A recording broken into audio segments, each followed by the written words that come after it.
Welcome in this tutorial. इस video में मैं आपको जानकारी दूंगा कि कैसे आप वर्डप्रेस को इंस्टॉल कर सकते हैं होस्टिंगर वेब सर्वर के ऊपर अ, उनके ऑटो इंस्टॉलर फीचर को यूज़ करके।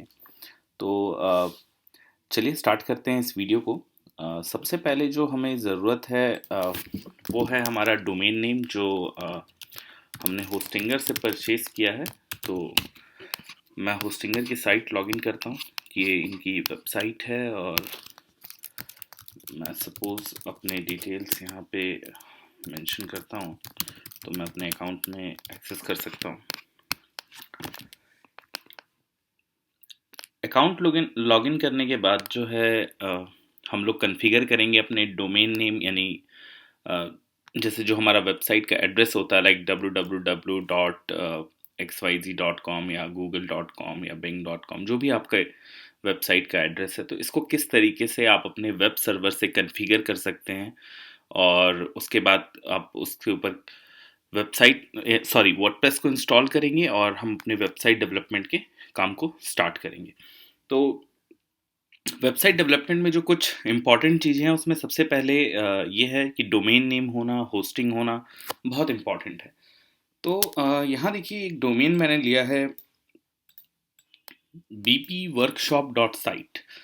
सो ये डोमेन जो है, अगर मैं इस डोमेन को ओपन करने की कोशिश करूँ अपने ब्राउज़र में, तो यहाँ पर आप देखेंगे कि एक बाय डिफ़ॉल्ट पेज दिख रहा है। ये होस्टिंगर का आइकन है, इन्होंने मेंशन किया है your account has been created. आप देख सकते हैं यहाँ पे इनका लोगो है, ट्यूटोरियल्स और कुछ इन्फॉर्मेशन इन्होंने यहाँ पे दे रखी है।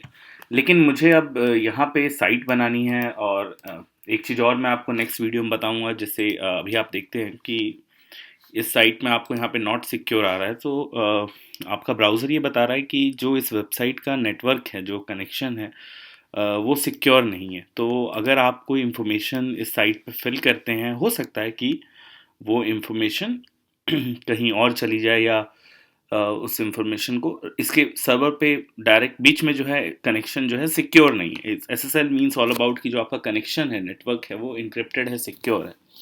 तो इसके बारे में हम बाद में बात करेंगे। पहले जो अभी हम टॉपिक है उसको डिस्कस कर रहे हैं, वो है कि हम ऑटो इंस्टॉलर का यूज़ करके कैसे वर्डप्रेस को इंस्टॉल करें। इससे पहले मैंने जो है वर्डप्रेस के बारे में बताया है काफ़ी, एक वीडियो के अंदर जनरल नॉलेज दी है मैंने। अब यहाँ से हम डाउनलोड कर सकते हैं इसे और अपने जो वेब सर्वर है उस पे हम इंस्टॉल कर सकते हैं। अपने सिस्टम को हम लोकल होस्ट क्रिएट करके वहाँ इंस्टॉल करके अपने वेबसाइट डेवलपमेंट के काम को स्टार्ट कर सकते हैं। यहाँ पर जैसे होस्टिंगर क्या है कि ये एक होस्टिंग, डोमेन नेम और कई तरीके की वेब सर्विसेज ये आपको ऑफर करते हैं। तो आप आपके लिए इनके पास डेटा स्टोरेज होता है जहाँ पर ये क्लाउड पे डेटा होस्ट करते हैं। आप इनसे रेंट के हिसाब से, यानी इनका प्लान परचेज करके अपनी वेबसाइट होस्ट कर सकते हैं इनके वेब सर्वर्स के ऊपर। और भी काफ़ी चीज़ें ये लोग प्रोवाइड करते हैं। इस सब के बारे में बाद में मैं डिस्कस करूँगा, अभी नहीं।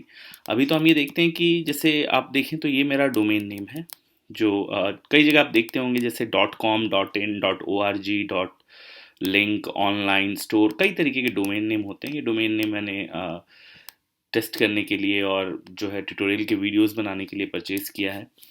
तो इसमें जैसे कुछ इन्फॉर्मेशन है, जैसे डोमेन इन्फॉर्मेशन एक्टिव है, ईमेल वेरिफिकेशन स्टेटस, ये कब एक्सपायर हो रहा है मेरा डोमेन, तो इससे मुझे आइडिया मिल सकता है कि मुझे कब रिन्यू करना है। सिक्योरिटी की और नेम सर्वर। नेम सर्वर का मतलब होता है कि कहाँ पर आपका ये डोमेन जो है, वेब एड्रेस जो है, पॉइंट है। पॉइंट मतलब कि जहाँ पर आपका डेटा ये सब स्टोर होगा वेबसाइट का, जहाँ पे वर्डप्रेस इंस्टॉल होगा, जहाँ पर सारी मीडिया फाइल इंफॉर्मेशन आप अपलोड करेंगे। तो ये बाय डिफ़ॉल्ट, क्योंकि मैंने होस्टिंगर से ये परचेज़ किया है और मेरे पास होस्टिंगर का एक बिज़नेस प्लान है जिसमें मैं कई सारी वेबसाइट्स होस्ट करता हूँ अपने क्लाइंट्स के लिए भी, अपने प्रोजेक्ट के लिए भी। तो मैं ये सब करता रहता हूँ और भी कई सारे वेब सर्विसेज प्रोवाइड करने वाली कंपनीज़ हैं। ये काफ़ी अफोर्डेबल सॉल्यूशन है होस्टिंगर, और सही है। अभी इंडियन मार्केट में इन्होंने एंट्री की है, काफ़ी टाइम हो भी गया और काफ़ी अच्छी सर्विस भी है इनकी। तो अब हम देखेंगे कि तो इस तरीके से हम देखते हैं, ये इसका बेसिक इंफॉर्मेशन है डोमेन का। फिर कुछ चीज़ें हमारे पास यहाँ पे इंफॉर्मेशन है। फिर अगर मुझे ये चेंज करना है, सपोज़ कि मैंने डोमेन नेम होस्टिंगर से खरीदा है, लेकिन मेरा जो वेब होस्टिंग है वो किसी और कंपनी के पास है, वो गोडैडी के पास है, वो AWS पे है, वो डिजिटल ओशियन पे है, वो कई जगह पे आप हो सकते हैं, बहुत सारी कंपनियां अवेलेबल हैं। तो आप उसको पॉइंट कैसे करते हैं? तो आपको सबसे पहले अपने जिस भी होस्टिंग अकाउंट से आप कनेक्ट करना चाहते हैं, वहाँ पर आप जाएंगे, अपने डोमेन को एंटर करेंगे और वो आपको एक नेम सर्वर प्रोवाइड करेंगे। ठीक है, जैसे आप ये देखते हैं ये एक नेम सर्वर है, तो वैसे ही आपको जो है एक नेम सर्वर प्रोवाइड करेंगे, जो आप यहाँ चेंज में आकर अपडेट करेंगे और उसके बाद फिर आपका ये डोमेन जो है उस होस्टिंग अकाउंट से कनेक्ट हो जाएगा। लेकिन अभी हमारे केस में क्या है कि हमारे पास ऑलरेडी होस्टिंग स्पेस यहीं पे है, तो हमें नहीं चाहिए, कहने का मतलब कि मुझे इसकी रिक्वायरमेंट नहीं है, मैं यहीं पे इंस्टॉल कर रहा हूँ इसको। तो सबसे पहले अगर मान लेते हैं आप जब डोमेन नेम परचेज कर लेते हैं, डोमेन नेम परचेज करना भी बहुत आसान है। जैसे आप होस्टिंगर के डोमेन सेक्शन में आएंगे और यहाँ पर आपको गेट अ डोमेन, आप देख रहे हैं यहाँ पर एक पॉपअप आया हुआ है कि एक डोमेन आप परचेज करिए, तो आप यहाँ पर क्लिक करके डोमेन परचेज कर सकते हैं। लेकिन अभी हम समझते हैं कि हमें अपनी वेबसाइट कैसे इंस्टॉल करनी है। जब एक बार हम डोमेन परचेज कर लेते हैं, तो इस डोमेन के ऊपर सबसे पहले हमारा काम है कि अपने नेम सर्वर को कनेक्ट करना। यहाँ पर बाय डिफ़ॉल्ट वो कनेक्टेड है। अब मैं जाऊँगा सेकंड स्टेप और यहाँ पर एक फ़ोल्डर क्रिएट करूँगा, क्योंकि ये मेरा शेयर्ड होस्टिंग है, तो काफ़ी सारी इसमें अकाउंट्स कनेक्टेड हैं। मैं एक फ्रेश अकाउंट बनाऊँगा अपने इस प्रोडक्ट के नेम से। जस्ट अ मिनट, शायद मैंने बनाया हुआ नहीं, तो यस हाँ। तो यहाँ पर मैंने ये क्रिएट किया हुआ एक फ़ोल्डर, ये भी बहुत आसान है, इसमें कुछ करना नहीं होता है। ये सिंपली आप यहाँ पर आप देख रहे हैं ऐड वेबसाइट, इस पर क्लिक करेंगे। फिर आपको अपना डोमेन नेम बताना है, डोमेन का एक पासवर्ड रखना है और ऐड पे क्लिक कर देना है। ऐड वेबसाइट जैसे आप क्लिक करेंगे तो आपका डोमेन जो है वो एक सेपरेट होस्टिंग फोल्डर क्रिएट हो जाएगा आपके होस्टिंग अकाउंट के अंदर, जिस पे आप ये साइट होस्ट करते हैं। कल मैंने ट्राई किया था और उस समय ये मैंने क्रिएट किया हुआ है इसका फोल्डर, तो हम उसी को अभी यूज़ करेंगे। जैसे आप देख सकते हैं मैं ये वीडियो 1 मार्च को बना रहा हूँ और ये 28 फ़ैब को मैंने क्रिएट किया हुआ है। अभी ये बिल्कुल मैंने इस पर इंस्टॉल नहीं किया है, इसलिए नहीं कि हम सीख सकें कैसे करते हैं। आप सबसे पहले उस फोल्डर को खोलेंगे, बहुत ईजी है, इसमें कोई भी टेक्निकल चीज़ की रिक्वायरमेंट नहीं होती है। बिल्कुल आप क्लिक करते रहें और खुद ही होस्टिंगर जो है आपके लिए सब चीज़ें सेटअप कर देगा। तो यहाँ पर कुछ इन्फॉर्मेशंस आती हैं कि हमारे सर्वर का लोकेशन क्या है, आईपी एड्रेस वगैरह, रूट फाइल एड्रेस और कुछ इन्फॉर्मेशन। जैसे हम स्क्रॉल डाउन करते हैं तो यहाँ पे अलग अलग सेक्शंस बने, ऑर्डर्स, अकाउंट्स, ईमेल, डोमेन। तो डोमेन में आप देखिए कि हमारे डोमेन से रिलेटेड चीज़ है। फिर वेबसाइट। सो वेबसाइट में हमें सबसे पहले क्या करना है कि हमें ऑटो इंस्टॉलर पे क्लिक करना है। यहाँ पर कई सारे ऑप्शंस हैं, अलग अलग चीज़ें हैं। मैं ऑटो इंस्टॉलर के बारे में बात कर रहा हूँ और हम वही सीखेंगे। यहाँ पर ऑटो इंस्टॉलर पे हम क्लिक करेंगे।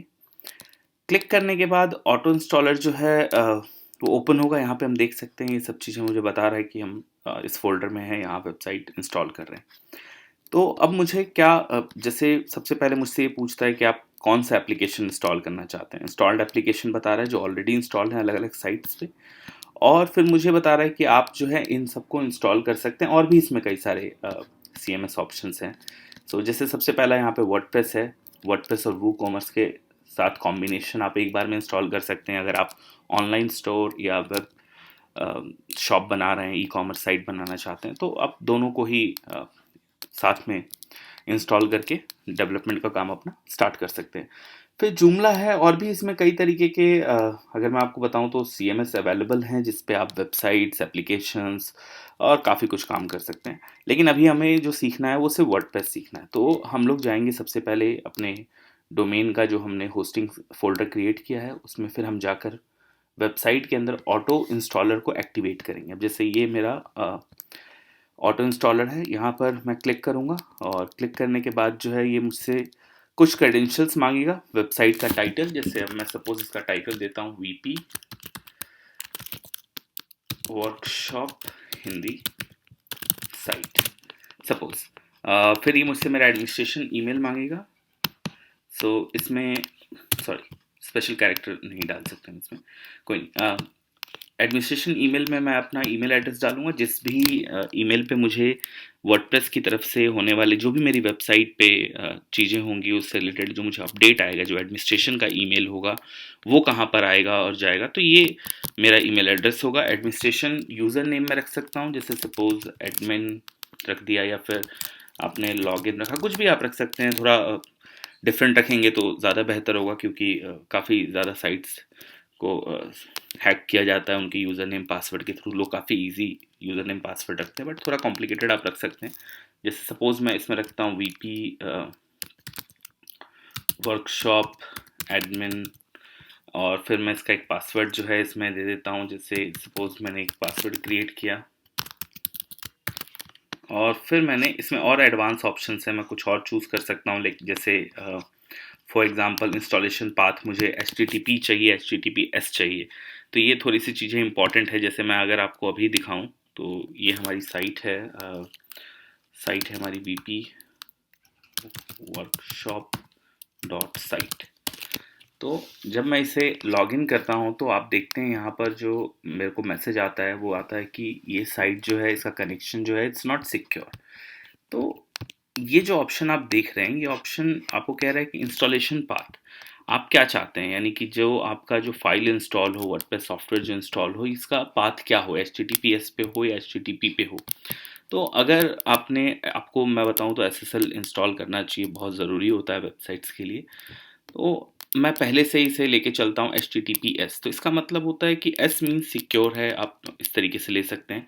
तो इस सिक्योर प्रोटोकॉल पे ये वर्क कर रहा है। आप इसके अंदर सब डायरेक्टरीज बना सकते हैं, डेटाबेस आप क्रिएट कर सकते हैं। जैसे रिकमेंडेशन दिया हुआ है कि अगर ये आपका जो जो इंस्टॉल कर रही है एक सेपरेट डेटाबेस बनाएगा, उस डेटाबेस का पासवर्ड रख सकते हैं, और उस पासवर्ड के थ्रू जो है आप कभी भी जो है उसमें चेंजेस कर सकते हैं। अपने डेटाबेस में एंट्री करने के लिए आपको यूज़र ID पासवर्ड चाहिए होता है।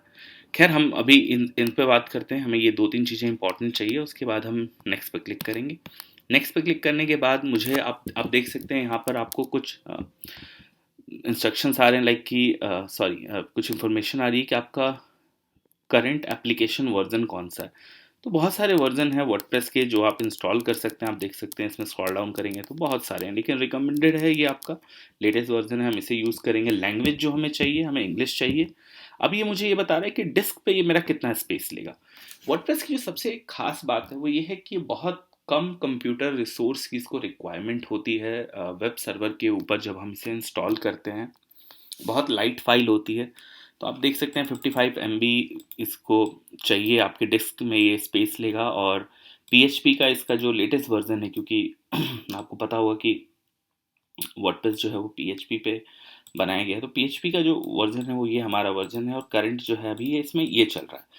तो इसके बाद आपको ऑप्शन देता है कि क्या आप ऑटोमेटिकली अपडेट करना चाहते हैं, कोई माइनर चेंज है उसे आप अपडेट करना चाहते हैं, या आप जैसे हमेशा चाहते हैं कि तब टर्न ऑफ करना चाहते हैं। सॉरी, पहला ऑप्शन है कि आप अपडेट्स को ऑफ करना चाहते हैं, यानी कभी भी वर्डप्रेस की जो टीम है, जो वर्डप्रेस पे जैसे मान लेते हैं अभी 5.9.1 है, 5.9.2 या 3 कुछ भी आता है, तो आप चाहते हैं कि ऑटोमेटिकली आपकी वेबसाइट उस पर अपडेट हो जाए, या फिर जब आप अपने एडमिन पैनल में लॉगिन करें और तब आप खुद मैन्युअली उसको अपडेट करें। एक तो ये ऑप्शन होता है। और उसमें भी एक और छोटा सा ऑप्शन ऐड है कि जैसे कुछ जो छोटे मोटे चेंज होते हैं वो अपडेट, जैसे कुछ बग्स हैं उसको फिक्स किया गया है, तो सिस्टम अपने आप में जो माइनर चेंजेस हैं वो खुद अपडेट कर ले। एक तो ये तरीका होता है। मेरा रिकमेंडेशन ये है, तो आप इसे update only to minor version पे रख सकते हैं, या फिर आप टर्न ऑफ भी कर सकते हैं। हमेशा ऑन नहीं रखना चाहिए। कुछ लोग ये भी प्रैक्टिस करते हैं कि वो हमेशा ऑन रखते हैं कि जो एप्लीकेशन है जैसे उसका लेटेस्ट वर्जन आए और वो अपडेट हो जाए, लेकिन ऐसा नहीं करना चाहिए, क्योंकि जो प्लगइन्स आप यूज़ कर रहे हैं वो प्लगइन्स आपके इस वर्जन, जो नया आपका लेटेस्ट वर्जन रिलीज हुआ है, इस वर्जन से पोर्टेबल हैं या नहीं है, उनके साथ वो काम कर पा रहे हैं नहीं कर पा रहे हैं, इसका अभी कोई टेस्टिंग नहीं होता है, इसका कोई इन्फॉर्मेशन अवेलेबल नहीं होता। धीरे धीरे टाइम लगता है इन चीज़ों को समझने के लिए। और अगर आपके वेबसाइट ने सपोज अपडेट कर दिया, और जो प्लगइन आप यूज़ कर रहे थे, फॉर एग्जांपल आप फॉर्म क्रिएशन के लिए कोई प्लगइन यूज़ कर रहे थे, या किसी तरीके के गैलरी के फंक्शन फीचर को दिखा रहे थे, कुछ भी मतलब बहुत सारे काम कर रहे थे, और वो फंक्शनैलिटी आपकी ब्रेक हो जाए, तो कहने का मतलब आपकी जो साइट लाइव साइट है जिससे आपका बिजनेस चल रहा है, या जो आपने कस्टमर के लिए रखा हुआ है, वो डिस्टर्ब होगा और फिर आपको उस पर वर्क करना पड़ेगा। तो काफ़ी ज़्यादा चैलेंजिंग होता है, इसीलिए हमेशा स्टेबल वर्जन पे ही साइट को रन करना चाहिए, और अगर आप इसे ऑफ रखें तो ज़्यादा बेटर है, या फिर माइनर वर्जन का ऑन रखें, और जब भी आप चालू करें, आप जब आप अपडेट लेते रहें, आपको पता चले कि ठीक है इसका महीना 2 महीना हो चुका है, इस न्यू वर्जन पे मैं अपडेट कर सकता हूँ, आप कर सकते हैं। चलिए ठीक है, हम इस रखते हैं इस पे, और फिर हम क्लिक करते हैं इंस्टॉल पे।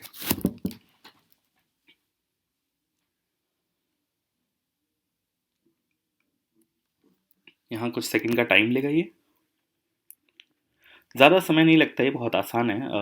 जैसे हम ये करेंगे, इसके बाद कुछ ही देर में हमारी साइट जो है वो हमें एक्सेसिबल होगी। जैसे अब आप देखिए, ये ऑटो इंस्टॉलर ने क्या किया है, जो होस्टिंगर का ये सॉफ्टवेयर है ऑटो इंस्टॉलर, इसने हमारी जो वेब स्पेस है जिस पे हमने ये एक फ़ोल्डर क्रिएट किया था जिसमें हम अपनी साइट को होस्ट करना चाहते हैं, वहाँ पे हमारे वर्डप्रेस के एप्लीकेशन को इसने इंस्टॉल कर दिया। मतलब कि अब वर्डप्रेस का एनवायरनमेंट मेरे इस डोमेन के साथ रेडी है। अगर मैं चाहूँ तो यहाँ पे अगर क्लिक करूँ तो मैं देखूँगा एक नए टैब में यहाँ पे एक साइट खुल रही है, सेम ही साइट खुल रही है, और अब आप देखिए इसका अपीयरेंस बिल्कुल ही अलग है।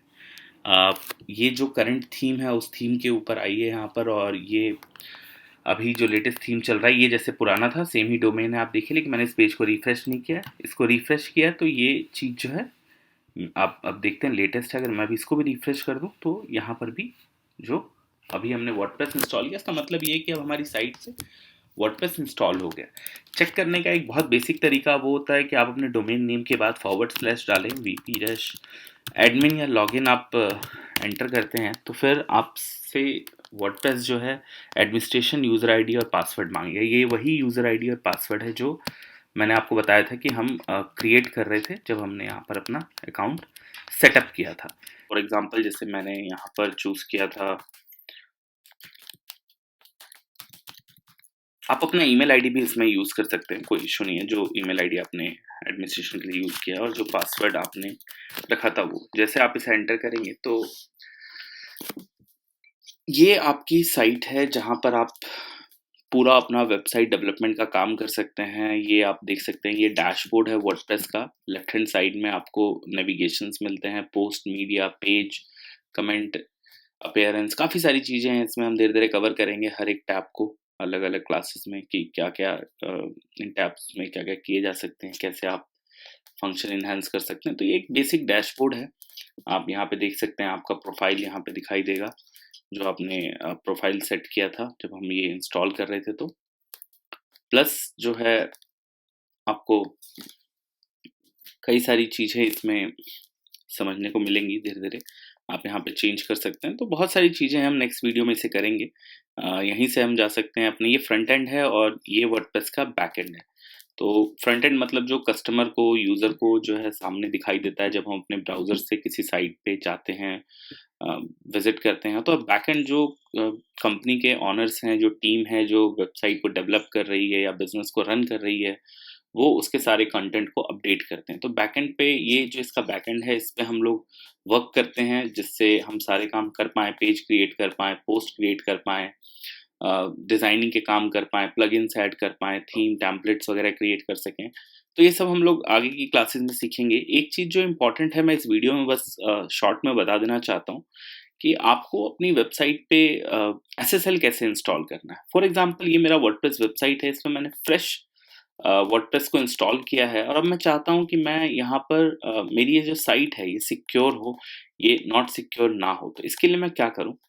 कई तरीके हैं एसएसएल यूज़ करना, इंस्टॉल करने के। आप परचेज़ कर सकते हैं अलग-अलग प्रोवाइडर से, लेकिन क्योंकि मैं ऑलरेडी होस्टिंगर का जो है प्लान यूज़ करता हूँ, तो मेरे प्लान में मेरे पास हर वेबसाइट के लिए एसएसएल होता है, जिसके लिए मैं एक बार में अ, उन्हें पे करता हूँ और मैं उसे अपने अकॉर्डिंग यूज़ कर सकता हूँ। तो देखते हैं वो कैसे करेंगे। सबसे पहले आप होस्टिंगर के पैनल में आएँगे और यहाँ पर आप जाएँगे होस्टिंग में। आप डायरेक्टली एसएसएल से भी कर सकते हैं, लेकिन मैं आपको एक बेसिक पैटर्न बता रहा हूँ। आप जैसे इसके अंदर जाएँगे तो आपको क्या करना है, सबसे पहले अपने फ़ोल्डर में जाना है जहाँ आपकी साइट है। अब जैसे vpworkshop.site पे मैं इंस्टॉल करना चाहता हूँ, मैं यहाँ पे मैनेज पे क्लिक करूँगा। मैनेज पे क्लिक करने के बाद मुझसे कई सारे जो ऑप्शंस हैं यहाँ पर आ रहे हैं। मैं थोड़ा-सा स्क्रॉल डाउन करूँगा और मैं पहुँचूँगा अपने वेबसाइट के एडवांस फीचर में। तो ये आप देखते हैं, ये एडवांस है पैनल में, यहाँ पर एडवांस फीचर दिया है। यहाँ पर आप लास्ट में देखेंगे एसएसएल दिया हुआ है और एक ये ग्रीन कलर का लॉक बना हुआ है। हम इस पर क्लिक करेंगे। आप अगर इसको भी ध्यान में दें, जो ये यूआरएल है, तो इससे भी आपको आइडिया लग रहा है कि हम क्या कर रहे हैं। ये साइट है, यहाँ पर हम इस लोकेशन पे हैं, तो ये आपको लोकेशन बताता है एग्जैक्ट आप कहाँ पे हैं। यहाँ पर भी आप देख सकते हैं। तो ये थोड़ा सा टाइम लेता है, 1-2 मिनट या 5 मिनट का कभी-कभी समय लगता है और आपका एसएसएल इंस्टॉल हो जाता है। तो सपोज़ जैसे यहाँ पर मुझे ये कह रहा है कि आप इस साइट पे इंस्टॉल करना चाहते हैं, और भी मैं साइटों पे कर सकता हूँ। मैं कहता हूँ यस सपोज़, और मैं क्लिक करता हूँ इंस्टॉल एसएसएल। ये भी एक तरीके का ऑटो इंस्टॉलर ही है, हमें कुछ करना नहीं होता है ख़ास। आप क्लिक करते हैं और ऑटोमेटिकली आपका जो एसएसएल सर्टिफ़िकेट्स हैं वो आपकी साइट पे इंस्टॉल हो जाता है। अब आप देखेंगे एक मैसेज आया, SSL is being installed. So let's see, देखते हैं क्या आता है हमारे पास। इसे हम क्लोज करते हैं और फिर से हम अपनी साइट खोलते हैं एक जगह। जैसे एक जगह तो हमारी यहाँ खुली हुई है, ये अभी नॉट सिक्योर है, मैंने रिफ्रेश नहीं किया है। मैं यहाँ पर एक जगह और खोल लेता हूँ इसको।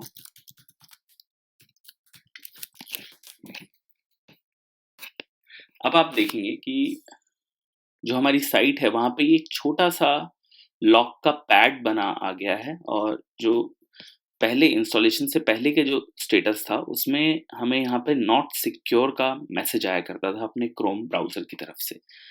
तो ये बहुत इम्पोर्टेंट है, क्योंकि अब इसका मतलब ये है कि अगर आप यहाँ पे क्लिक करते हैं तो कनेक्शन इज़ सिक्योर का आपको इन्फॉर्मेशन आ रहा है।